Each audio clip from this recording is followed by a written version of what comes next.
आज का टॉपिक है मुंशी प्रेमचंद का जीवन परिचय। मुंशी प्रेमचंद के बारे में आप सब जानते हैं। मुंशी प्रेमचंद का वास्तविक नाम धनपत राय था।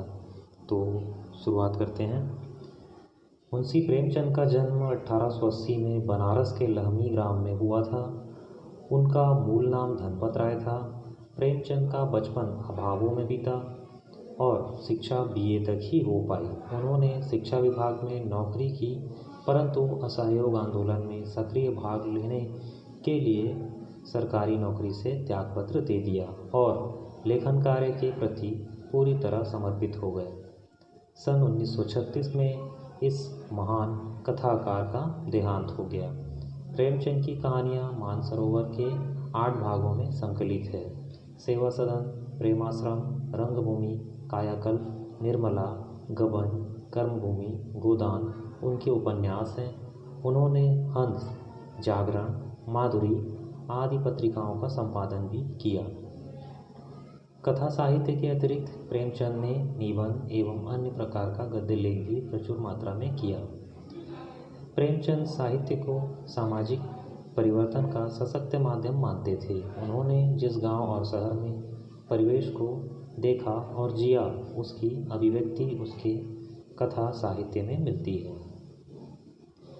किसानों और मजदूरों की दयनीय स्थिति, दलितों का शोषण, समाज में स्त्री की दुर्दशा और स्वाधीनता आंदोलन आदि उनकी रचनाओं के मूल्य विषय हैं। प्रेमचंद के कथा साहित्य का संसार बहुत ही व्यापक है। उनमें मनुष्य ही नहीं, पशु पक्षियों को भी अद्भुत आत्मीयता मिलती है। बड़ी से बड़ी बात को सरल भाषा में सीधे और संक्षिप्त में कहना प्रेमचंद के लेखन की प्रमुख विशेषता है। उनकी भाषा सरल, सजीव एवं मुहावरेदार है तथा उन्होंने अरबी, फारसी और अंग्रेजी के प्रचलित शब्दों का प्रयोग कुशलतापूर्वक किया है। 2 बैलों की कथा के माध्यम से प्रेमचंद ने कृषक समाज और पशुओं के भावात्मक संबंध का वर्णन किया है। इस कहानी में उन्होंने यह बताया है कि स्वतंत्रता सहज में नहीं मिलती, उसके लिए बार बार संघर्ष करना पड़ता है। इस प्रकार परोक्ष रूप से यह कहना आज़ादी के भाव से जुड़ी हुई ये कथा है 2 बैलों की कथा।